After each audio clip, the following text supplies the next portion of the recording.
人在地前，婚林区渔会甲大属企业伫四湖宝仔寮渔港举办蛤蟆的活动，婚林县优质的农渔产品拢伫遮。为了推广婚林优质的蛤蟆甲其他优良的农渔产品，婚林区渔会甲在地企业已经是第9年办这个活动啊。希望讲透过推广活动，让全国乡亲了解优质的蛤蟆，嘛知影讲渔民养殖的用心甲辛苦。云林是我们全台湾最重要的文蛤的产地哈。我们整个台湾的文蛤产业里面，大概5万公吨里面，在云林的文蛤产量大概占60%，大概有3万多公吨。那所以对我们台湾来讲，云林是最重要的文蛤产地。现场嘛，展示在地企业委托的农渔辅导团队伫婚林县的辅导成果。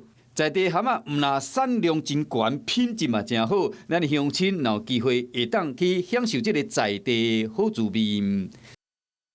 Hello， 我是林仙怡。想要抢先掌握最及时的新闻资讯吗？赶快订阅、按赞、开启小铃铛，锁定华视新闻 YouTube 频道。